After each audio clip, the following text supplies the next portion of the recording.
आज हम इस वीडियो के अंदर जो हमने इसका पार्ट 1 देखा था क्लास 10 सब्जेक्ट सोशल साइंस का चैप्टर 17 का पार्ट 1 हमने देख लिया, जिसके अंदर हमने गरीबी के बारे में सारे सब कुछ यहाँ पे देख लिए थे। अब यहाँ पे बच्चों यहाँ पे नेक्स्ट टॉपिक हमारा है बेरोजगारी। यानी बच्चों यहाँ पर हम जो भी कुछ पढ़ने वाले हैं वो बेरोजगारी के रिलेटेड पढ़ने वाले हैं।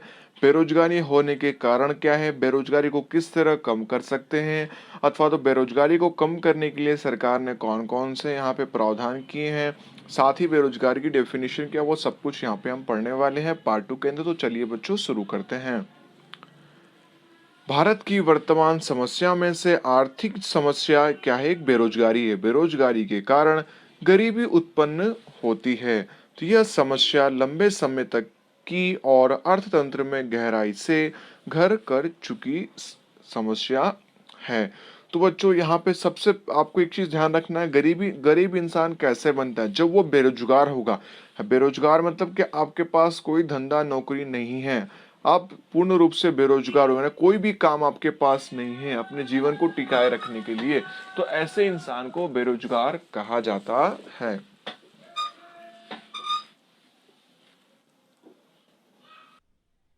आगे बच्चों में दिया गया, विश्व के अधिकांश देश बेरोजगारी की समस्या से ही जूझ रहे हैं। यानी जितने भी देश हैं पूरी दुनिया के अंदर, वो सारे देश जो हैं वो बेरोजगारी से डूब रहे हैं। यहाँ तक कि बच्चों आपको भी मालूम पड़े तो आप शौक हो जाओगे कि हमारा जो 70 साल जो हमारे भारत देश को आज़ाद हुए हुआ, जो बेरोजगारी का दर जो है वो सबसे ज़्यादा इस साल के अंदर है। यानी सबसे ज़्यादा बेरोजगारी जो है हमारे देश में इस समय है। 70 साल में इतनी बेरोजगारी कभी नहीं हुई जितनी बेरोजगारी आज के समय में है, 2020 में है। और हमारी गवर्नमेंट का कहना ऐसा है कि मतलब 2021 तक, जो हमारे मेन आर्थिक जो जानकार लोगों का कहना ऐसा है, 2021 तक और भी बेरोजगारी की समस्या उत्पन्न हो सकती है, ऐसा कहना है।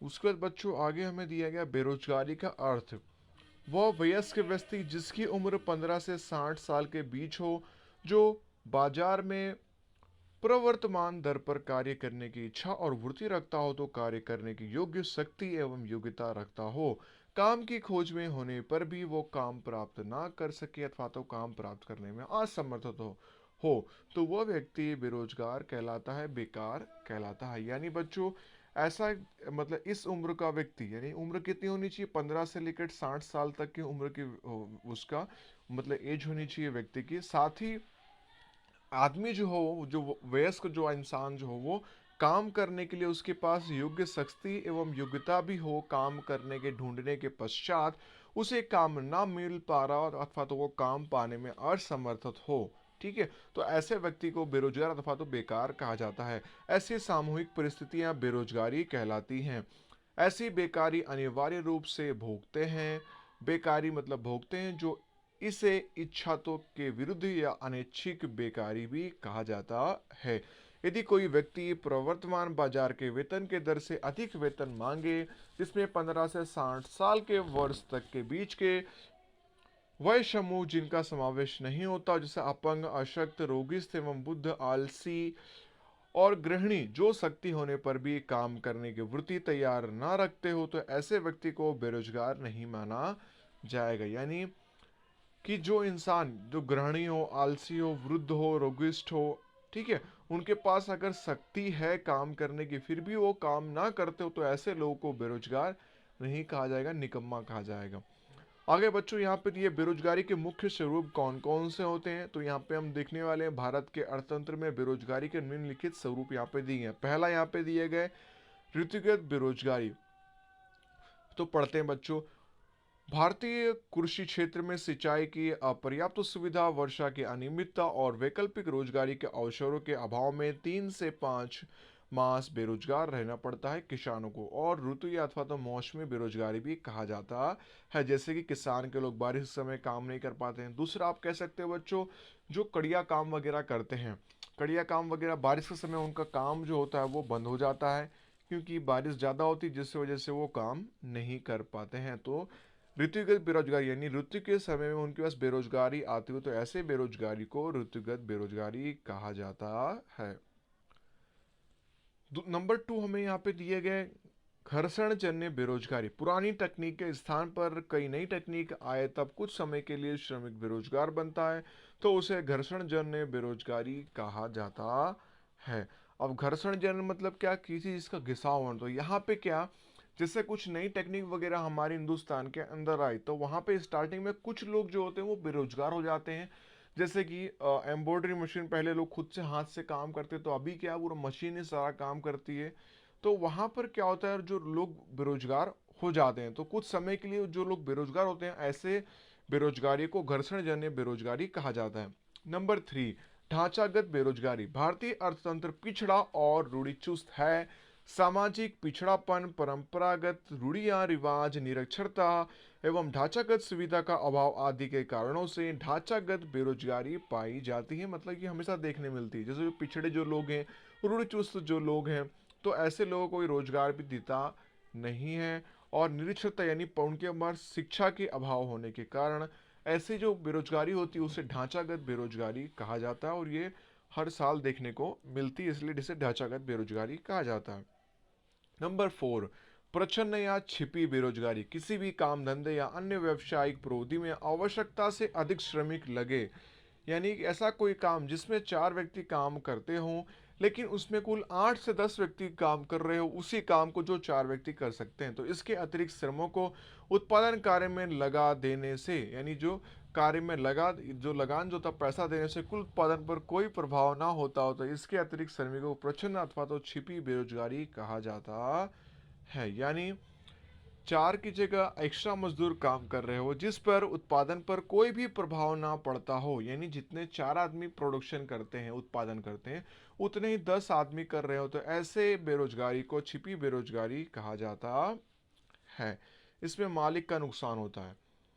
आगे दिया नंबर 5, औद्योगिक बेरोजगारी। औद्योगिक क्षेत्र में होने वाले परिवर्तन के कारण यदि व्यक्ति को लंबे या कम समय के लिए काम के बिना रहना पड़े, तो ऐसी स्थिति को औद्योगिक बेरोजगारी कहा जाता है। जैसे कि इस समय उद्योग के अंदर जो है बेरोजगारी यानी मंदी चल रही है, तो जो उद्योग वाले जो होते हैं वो लोग क्या करते हैं, और अपने जो होते हैं वर्कर्स वगैरह उन्हें कंपनी से निकाल देते हैं, क्योंकि अब कुछ दिनों के लिए, क्योंकि अभी क्या है कुछ प्रोडक्शन वगैरह नहीं हो रहा, उत्पादन वगैरह, मतलब हमारा जो सेल जो है वो प्रोडक्ट सेल नहीं हो पा रहा, बिच नहीं पा रहा, इसलिए तब तक क्या करना है, आपको छुट्टी पे रहना होगा। इसकी हम आपको थोड़ा बहुत खर्चा ही दे पाएंगे। अब कुछ कंपनी जो होती है वो उन्हें खर्चा भी देती नहीं है, तो ऐसे बेरोजगारी को औद्योगिक बेरोजगारी कहा जाता है, जो इस समय खासकर देखी गई है।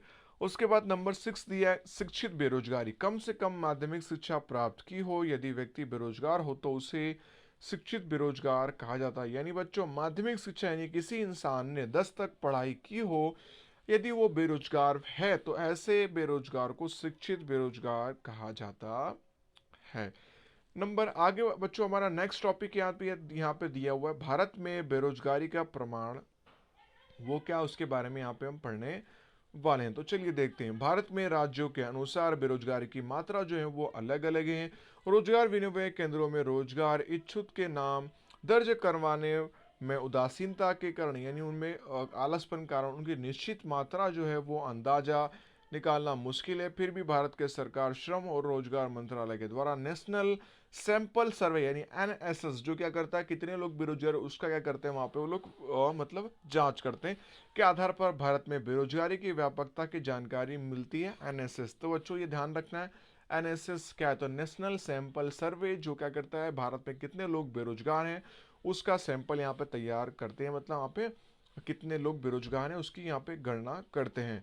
सन 2011 में जनगणना के अनुसार 116 मिलियन लोग, अब मिलियन मतलब 1 मिलियन मतलब 10 लाख होते हैं बच्चों, ठीक है, तो यानी 116 मिलियन रोजगार की खोज में थे, जिसमें 32 मिलियन लोगों को ही अशिक्षित बेरोजगार और 84 मिलियन शिक्षित बेरोजगार थे। इसके अंदर 32 जो यहाँ मिलियन लोग जो थे, यानी 320 करोड़ जो लोग थे, और सॉरी 320 करोड़ यहाँ पे जो लोग हो जाएंगे, वो जो थे वो कैसे थे, यहाँ पे अशिक्षित बेरोजगार थे, यानी 3 करोड़ 20 लाख लोग।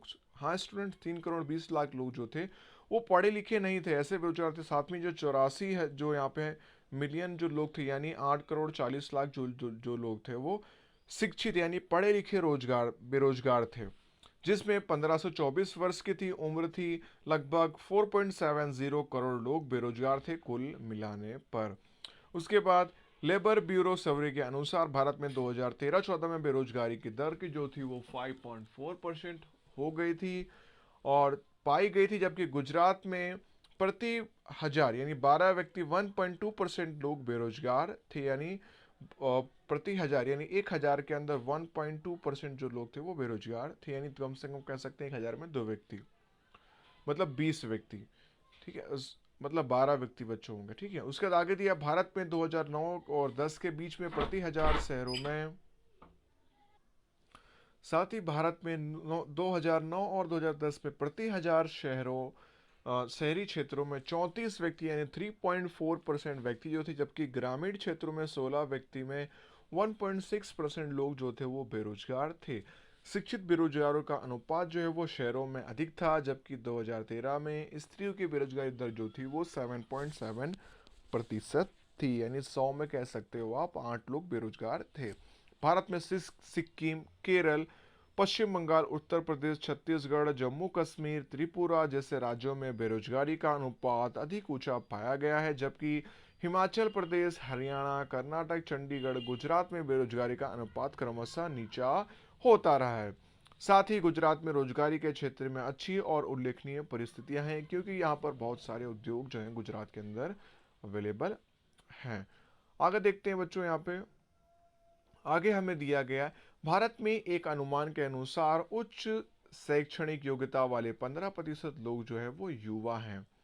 विश्व के जनसंख्या के 66% लोग जो 35 वर्ष की उम्र के युवा हैं वे भारत में ही हैं। यहाँ पे मतलब 66% लोग जो पूरे दुनिया के अंदर, यानी जो इनकी आयु जो है वो 35 वर्ष की तक की है या युवा है, वो भारत के अंदर ही है 66%। यानी कह सकते हैं युवा के हिसाब से हमारा भारत जो है वो बहुत ही जनसंख्या वाला देश भी कह सकते हो, जहाँ पे ज़्यादा से ज़्यादा युवा पाए जाते हैं। यदि भारत को विश्व के युवा के देश के रूप में महासत्ता बनने की दिशा में आगे बढ़ना हो तो भारत को बेरोजगारी के कड़वे स्वरूप को बदलना होगा, क्योंकि यहाँ पर जो है वो युवा भी हैं काम करने वाले।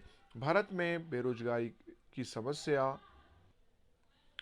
समस्या अधिक गहन बनने के पीछे मुख्य जवाबदार जो है वो कारणों में जनसंख्या की मात्रा जो है वो वृद्धि जो है वो एक शैक्षणिक ज्ञान, प्रायोगिक ज्ञान का अभाव, टेक्निकल ज्ञान का अभाव, संपूर्ण रोजगारी उत्पन्न करने में असफलता, कृषि क्षेत्र में वर्षा की अनियमितता, जोखिम की अधिक मात्रा, कृषि व्यवसाय में रुचि घटना और साथ ही सिंचाई की अपर्याप्तता की सुविधाएं, कृषि के अलावा समय में वैकल्पिक रोजगारी के अभाव से बेकार बैठना पड़े, कुटीर उद्योग, गृह उद्योग और लघु उद्योग की कमजोर की स्थिति, जाति संयुक्त परिवार तथा परंपरागत व्यवसाय या पारिवारिक धंधे में ही लगे रहना पड़े, अन्य नए व्यवसाय का या उद्योग शुरू करने में साहसों का अभाव, ज्ञान कौशल्य तालीम का अभाव की कमी, श्रम की अगतिशीलता, मानव श्रम का दोष आयोजन, शैक्षणिक विकास की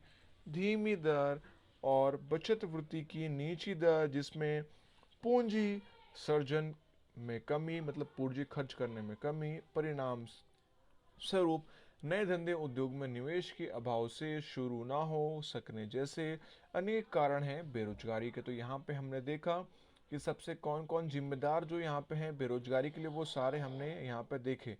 तो बच्चों आपको सवाल ऐसा पूछा जाएगा बेरोजगारी के जिम्मेदार कारक कौन कौन से, तो आपको ये पूरे कारक उसमें लिख देने हैं। आगे बच्चों चलते हैं, यहाँ पे आगे दिया है बेरोजगारी कम करने के उपाय। तो बच्चों ये बहुत ही इंपॉर्टेंट सवाल है, बेरोजगारी कम करने के उपाय, किस प्रकार बेरोजगारी को हम कम कर सकते हैं। बेरोजगारी की समस्या हमारे आयोजन की सबसे बड़ी कमजोरी, मतलब कमजोर जो है वो कड़ी है।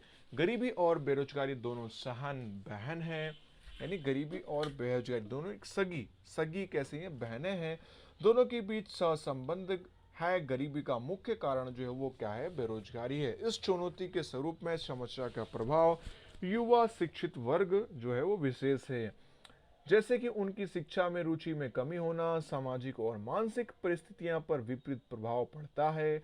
साथ ही मनोवैज्ञानिक दृष्टि से रोजगार न मिलने के कारण हताशा में धकेला जाना यदि लंबे समय तक बेकार रहे तो युवा असामाजिक अनैतिक प्रवृत्तियों में जुड़ जाते हैं, यानी गलत काम करने लग जाते हैं, जैसे कि नशीले पदार्थों की हेराफेरी, गैरकानूनी व्यवस्था, चोरी, लूट मार, धन वसूली जैसे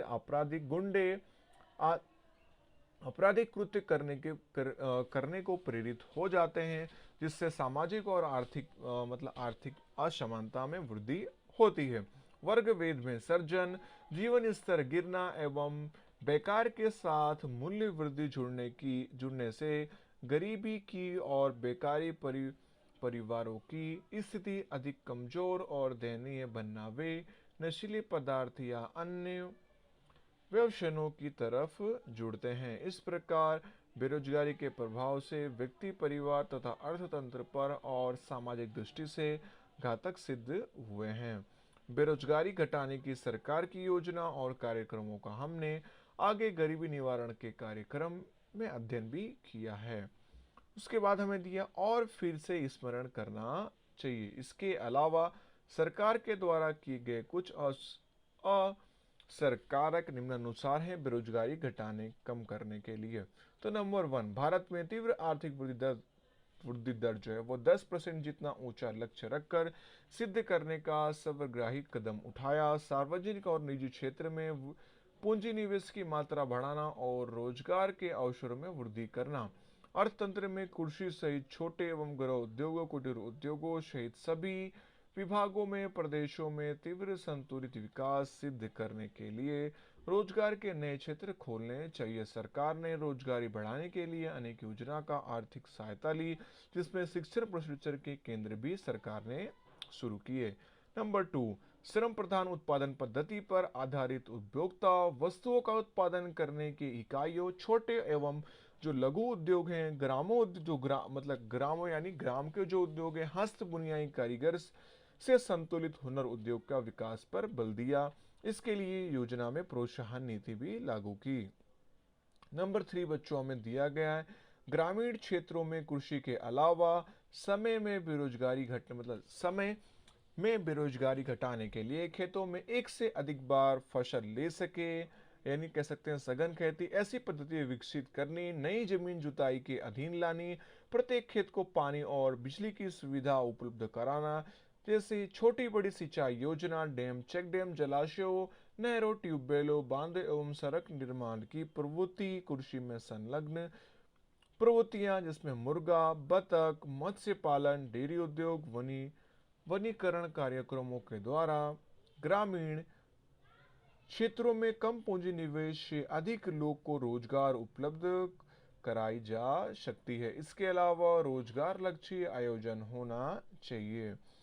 नंबर 4, ग्रामीण क्षेत्रों में रोजगार के अवसर बढ़ने चाहिए, जिससे उन्हें वहीं पर्याप्त आय और रोजगारी प्राप्त हो रहे तो शहर की तरफ स्थलांतरण घटा सकते हैं और रोजगारी की मांग पर दबाव घटाया जा सकता है। कृषि क्षेत्र में बागायती खेती, सेंद्रीय खाद के आधार पर आधारित खेती, शुष्क खेती, बहुलक्षी फसल, सब्जियां, फसलों की खेती के तरफ अधिक बल देकर प्रोत्साहन देना, जिससे ग्रामीण क्षेत्रों में शिक्षा की गुणवत्ता और मात्रा बढ़े, इस पर अधिक ध्यान देना चाहिए, जिस वजह से हम बेरोजगारी को कम कर सकते हैं। नंबर 5 पॉइंट, पांचवा पॉइंट हमें दिया, ग्रामीण क्षेत्रों में मानव विकास की टिकाए रखने के लिए उनके स्वास्थ्य, शुद्ध पीने का पानी, पौष्टिक आहार, बिजली, मार्ग, बैंकिंग, बीमा, इंटरनेट, सूचना संचार की, मनोरंजन की सुविधा में वृद्धि करके जल संचयन की प्रवृत्ति, सार्वजनिक स्थायी संपत्ति का निर्माण करके स्थानीय उद्योगों का विकास और प्रोत्साहन देकर रोजगारी मूलक कार्यक्रम अपनाकर ग्रामीण लोगों के जीवन में गुणात्मक और परिणात्मक सुधार लाने का मुख्य उद्देश्य रहा है सरकार का। नंबर 6 हमें दिया गया है, शिक्षित बेरोजगार और युवा बेरोजगार में कमी करने के लिए उनके कौशल्य का विकास करना, साथ ही शिक्षण के अनुसार रोजगार उपलब्ध कराना, कुशल कारीगर पैदा हो ऐसे व्यवसाय लक्ष्य एवं तकनीक शिक्षा की नीति को अपनाना। विद्यालयों, महाविद्यालयों यानी विश्वविद्यालयों, साथ ही पाठ्यक्रमों में बहुत स्थानीय उद्योग की आवश्यकता को संतुष्ट कर सके ऐसा ऐसे रखना। युवा बेरोजगारी को शिक्षण और प्रशिक्षण देकर उनके विशिष्ट कौशल्यों की वृद्धि करके उत्पादकता के साथ गुणवत्ता बढ़े। हेलो। उत्पादकता के साथ गुणवत्ता बढ़े, रोजगारी बढ़े, अधिक आय मिले, जीवन स्तर ऊंचा उठे उठे ऐसे प्रयत्न करने चाहिए। उन्हें लगातार एक कार्य मिलता रहना चाहिए ऐसा आश्वासन देना चाहिए। कार्य के नई परिस्थिति के अनुसार नई जानकारी प्राप्त करके उन्हें योग्य सक्षम बनाकर रोजगारी प्राप्त कर सकें। वैश्विक देशों के श्रम शक्ति की तुलना में वैश्विक स्तर पर भारतीय युवा के समकक्ष खड़े हों, ऐसी स्थिति उत्पन्न करने का प्रयत्न करने चाहिए। नंबर 7, भारत सरकार के श्रम मंत्रालय और राज्य सरकार में युवा बेरोजगारी को औद्योगिक विकास के साथ उनके ज्ञान समक्ष उत्साह कार्यक्षमता में वृद्धि हो सके, इसके लिए प्रशिक्षण द्वारा कौशल्य विकास के अनेक कार्यक्रम make in India, skill India, digital India जैसे महालक्ष्य मतलब महत्वाकांक्षी योजना जो थी वो यहाँ पे अमल में रखी गई। टेक्निकल संसाधन कॉलेजों यूनिवर्सिटियों के स्थापनाएं देश भर में करके उन्हें व्यावसायिक अभ्यासक्रमिक और आधुनिक टेक्नोलॉजी के अनुरूप शिक्षण की सुविधा उपलब्ध करवाकर विद्यालयों कॉलेजों में आधुनिक अभ्यासक्रमों व्यावसायिक टेक्निकल शिक्षण के द्वारा रोजगारी के मांग के अनुरूप सक्षम बनाने के प्रयत्न किए। वर्तमान में प्रत्येक राज्य में आईआईटी और आईआईएम जैसी उच्च संस्था मतलब यहाँ पे स्थापित की गई। साथ ही नंबर 8 में हमें दिया गया है श्रम शक्ति आयोजन के द्वारा सरकार ने रोजगारी के क्षेत्र में नए क्षेत्र खोल दिए हैं। कंप्यूटर टेक्नोलॉजी, इंफॉर्मेशन टेक्नोलॉजी यानी IT sector, pharmacy, business management, धंधा की व्यवसाय यानी कह सकते हो बीबीए, बैंकिंग और मतलब पैकिंग एवं processing, outsourcing, marketing, catering, event management, office management, hotel management, share stock marketing आदि नए क्षेत्रों में रोजगार के विपुल अवसर प्राप्त अवसर हैं। उसके बाद इससे एक इन क्षेत्रों के अनुरूप स्थानीय आवश्यकता के पूरक नए पाठ्यक्रमों को यूनिवर्सिटियों में शामिल किया गया है, मतलब उसके कोर्स को शामिल किया गया है। उनके अनुरूप प्रशिक्षण संस्थानों के पाठ्यक्रमों में बदलाव भी किया गया है, जिनमें माध्यम वे रोजगारी नौकरी के वर्तमान और भविष्य की आवश्यकता को पूरा कर सके, उसकी वहाँ पे उन्हें नॉलेज दी जाती है। श्रम शक्ति के मांग के अनुरूप युवा शिक्षा प्राप्त करने के बाद अपने रोजगार स्थापित कर सके, इसके लिए अल्प समय के डिप्लोमा सर्टिफिकेट प्रकार के प्रत्यक्ष तालीमी पाठ्यक्रमों जैसे कि spinning, weaving, turning, plumbing, radio, TV, mobile ऐसे रिपेयरिंग कोर्स शुरू किए गए हैं, जिसे यहाँ पर कह सकते हैं आईटीआई क्षेत्र में किया गया, यानी इसका फुल फॉर्म होता है इंडस्ट्री ट्रेनिंग इंस्टीट्यूट। ठीक है। आगे ऑटोमोबाइल्स क्षेत्र में आई क्रांति के अनुरूप electronics, computer science, genetic science एवं एरोस्पेस, रोबोट मेकिंग क्षेत्रों में नए कोर्स का प्रशिक्षण देकर कुशल कारीगरों, इंजीनियरों एवं टेक्नीशियनों को तैयार किया जा रहा है तथा नए धंधा उद्योग को शुरू करने के लिए साथियों को स्टार्टअप इंडिया के अंतर्गत सस्ते ऋण की सहायता उपलब्ध करवाने के प्रयास भी किए गए हैं। साथ ही स्थानीय उद्योगों के साथ रहकर प्रशिक्षण संस्थाओं का सहयोग परस्पर संलग्न यानी संकलन यानी मिलकर के द्वारा संभव यानी संकलन के द्वारा संभव हुआ है, जिससे स्थानीय आवश्यकताओं की मांग के अनुसार श्रम की आपूर्ति के द्वारा रोजगार के नए अवसरों का सृजन करके व्हाइट कॉलर जॉब के स्थान पर सरकारी आर्थिक सहायता के द्वारा रोजगारी उत्पन्न हो, ऐसे ऐसे शैक्षणिक पाठ्यक्रमों एवं शैक्षणिक खर्च कम एवं प्रवेश सरल बने, ऐसे वातावरण सृजित करना चाहिए और योग्य सुदृढ़ ढांचा तैयार करना चाहिए। नंबर 9 हमें दिया गया कि उद्योगों से संबंधित यहाँ पे संबंधी विकास वृद्धि हो, ऐसे नए रोजगार के अवसर सृजित हो, इसके लिए नए उद्योग व्यापार की शुरुआत हो, मतलब यह आवश्यक है। युवा के उद्योग में साहसिकता बढ़े, कुशलता संगठन शक्ति के साथ पूंजी निवेश जरूरी है। सरकार के द्वारा कम पूंजी निवेश से प्रारंभिक कम मार्जिन के साथ यंत्र, कच्चा माल, ऑफिस फर्नीचर खरीदने के लिए कम ब्याज दर पर कर्ज की सुविधाएं, बिक्री की सहायता जैसी अनेक अनेक योजनाएं, स्वरोजगारी के अवसर, प्रोत्साहन देने के अनेक कदम उठाएं। धंधा शुरू करने और चलाने के लिए टेक्निकल एवं व्यावसायिक ज्ञान, प्रशासन की कुशलता, साथ ही कौशल्य और सहायता देने का कार्य सरकारी प्रयत्नों के अधीन हुआ है।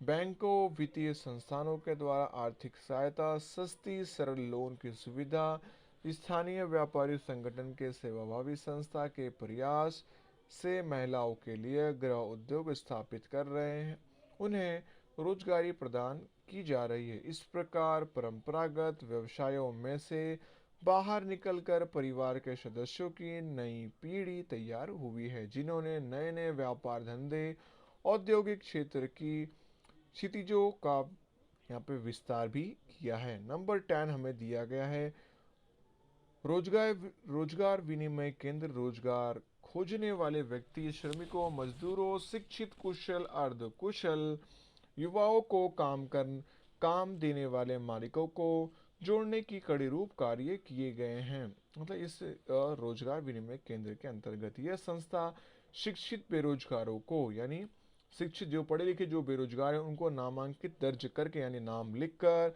काम के स्थान के प्रकार पे यहाँ पे विश्वसनीय जानकारी देते हैं। यहाँ पे काम है, वहाँ पे आपको मतलब इंटरव्यू जाके देना, ऐसे मतलब नॉलेज वगैरह वो लोग देते हैं।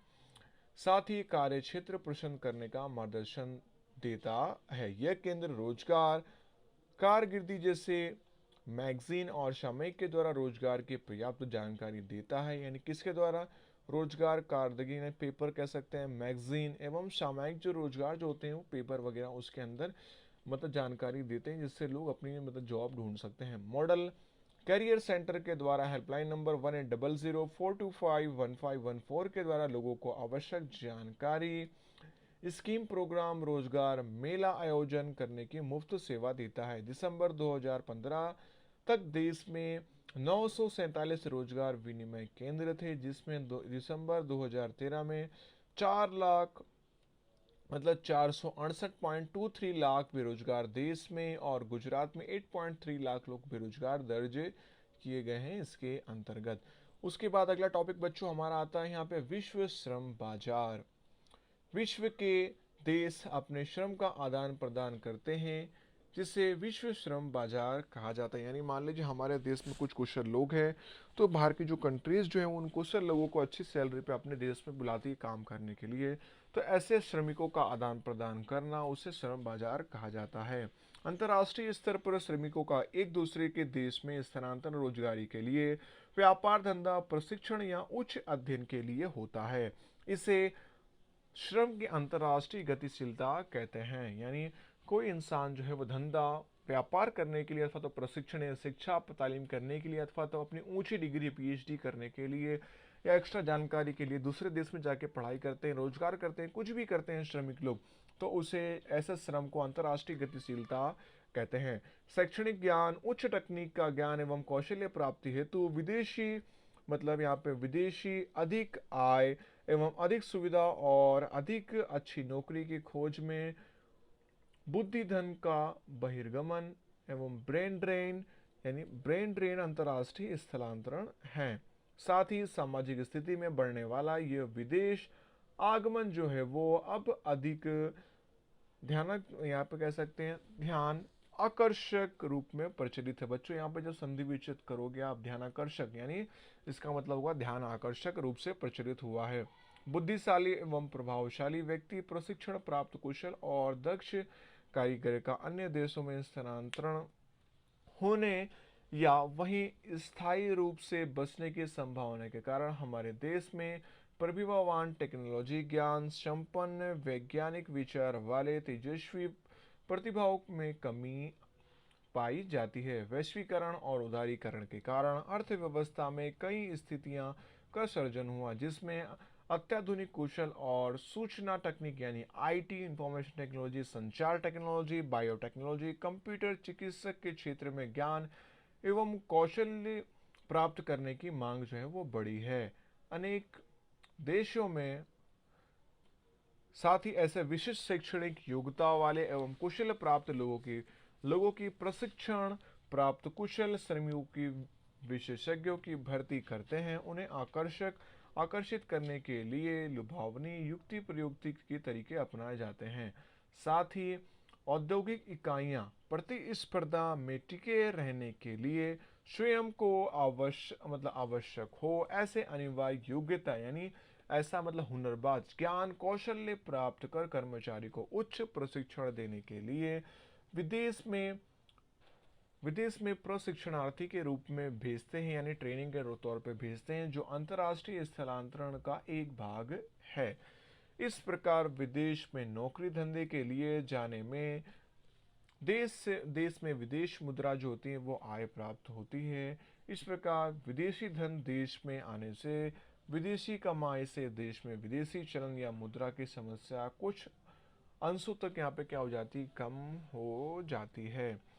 तो बच्चों यहाँ पर हमने देखा कि बेरोजगारी क्या अर्थ होता है, बेरोजगारी को किस तरह कौन कौन से असर कारक परिबल हैं जो जिससे बेरोजगारी बढ़ी है, और बेरोजगारी को किस प्रकार कम किया जा सकता है अथवा बेरोजगारी को कम करने के लिए सरकार ने कौन कौन से कदम उठाए, ये सारे हमने यहाँ पे चीज़ देखे।